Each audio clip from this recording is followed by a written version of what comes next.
Okay, gentlemen, EA College Football 27 is coming out soon, and so far, the creators love it. But how can we maximize profit and make the game even better? Sir, have we tried lowering the price so that more people can buy it? What an excellent idea, Jeff! Please, someone shoot Jeff now. Wait, what? Sir, I got it. Let's add microtransactions to the offline game modes. My god, Williams, you're a genius! There's no way this can backfire at all.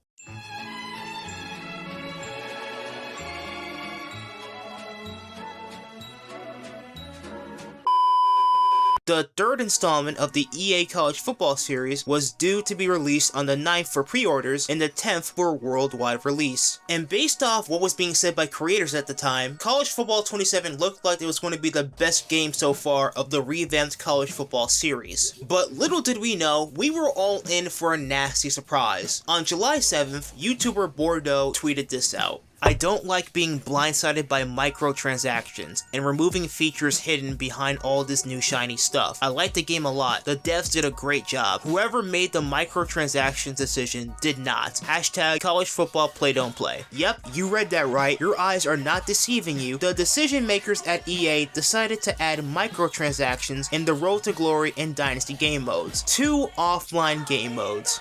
You know, you really gotta hand it to EA because only this company would try to pull off something as scummy as this. Trying to shoehorn microtransactions in offline game modes for a game that cost $150 and $70 respectively, that is certainly a decision that was made. There's bronze ranked level of greed and then there's diamond level of greed, and EA is certainly in the top level of greedy companies. On the same day as the tweet, Bordeaux dropped an 11-minute video discussing the microtransactions and other things that he disliked about what he found in College Football 27. You can watch the full video on Bordeaux's channel, there will be a link in the description as well, but to give a quick rundown, Bordeaux talks about how in online Dynasty, EA removed settings that made it easier to get XP as a coach. In the Coach XP speed setting, it only has 3 settings: normal, slowest, and slower. Now this is pretty odd considering in College Football 25 and 26 you had options to increase your Coach XP speed with the fast and fastest settings, and for some reason in this latest installment it's just not there. So what that pretty much means is EA is only limiting you to those 3 settings that would make it in such a way that you had no choice but to potentially actually have to buy your way to a higher coach level. This is what just really upsets me.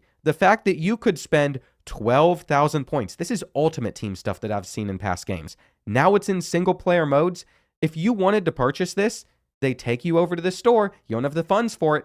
$100. $100 if you want to just max out your code. But that's just Dynasty. Let's talk about Road to Glory. In previous Road to Glories, you could edit your XP sliders to control how fast your player could earn XP. In 27, they removed it, making it more of a grind to level up your player. Another fun feature that EA has in Road to Glory is that you can turn off wear and tear, but you will get lower XP gains, which means they are purposely making it more difficult to level up, causing you to buy microtransactions. So when people found out about this, obviously they were very upset, but the loudest of them all were the creators. Creators like Bordeaux, Not the Expert, and Bangle, just to name a few. These creators were applying pressure to EA, forcing them to listen to them, and they were doing this by constantly tweeting at EA College Football with the hashtag CFB Play Don't Pay, and many people were also applying pressure with the hashtag, demonstrating that this was something that people were not going to stand for. It should be mentioned that the creators had no idea about the microtransactions that were in College Football 27, and they were the angriest. Imagine that you're the creator and you're just playing the early release of the game, and then one of your viewers buys this game, and then they find microtransactions in an offline game mode, and the viewers is gonna be like, what the hell is this? So you guys knew about this and didn't tell us? You guys really are EA shills. So the fact that creators were the loudest voices should tell you something, because they are risking their partnership with EA just to let them know they do not stand for this. So the question is, how was EA going to respond? EA could just probably ignore this and just wait for the blowback to die down, but that clearly was not happening. So EA finally did respond on July 8th, and their response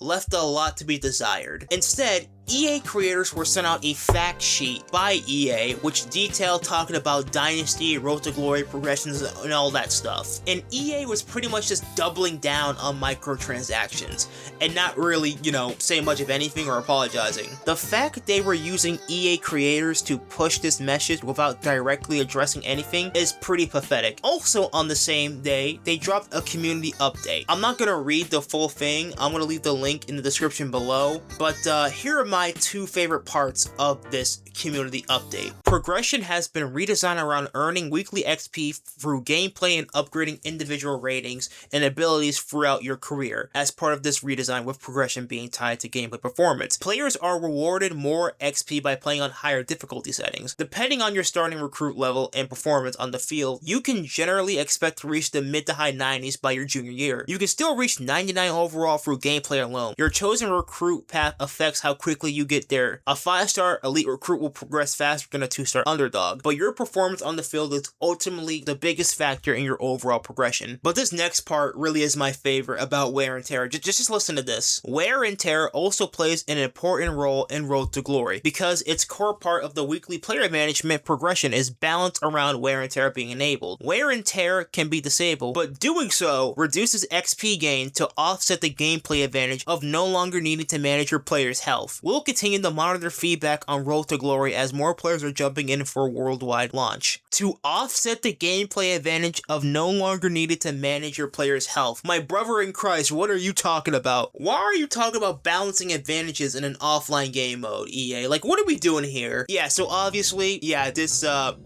didn't quell the anger. So this led to more tweets, news outlets talking about it, and the game getting review bombed to hell on Steam. But finally, we got a response on July 10th. On launch day of College Football 27, EA dropped this message, announcing that they will be removing all pay progression options from Road to Glory and Online Dynasty. There's something very encouraging when you see something like this, because when stuff like this happens, companies just tend to ignore it, and usually the boycotts and stuff don't usually pan out. But watching the college football fan base and creators all pretty much band together and agreed that, hey, EA, you're not doing this to us. This is ridiculous. And EA actually did it. We're gonna see if EA ever tries this in the future again. I would not be shocked if they do. The fact that all these creators are pretty much putting their partnerships on the line, well, actually, not on the line. I would imagine that EA's not going to welcome them back anytime soon, but doing this for the greater good for pretty much all of us was amazing to see. So shout out to them. But yeah, so anyway guys, that's going to be it for me. I just want to make a quick little video talking about the situation. I hope you enjoyed this video. Leave a like and subscribe to the channel as it really helps out. But anyway guys,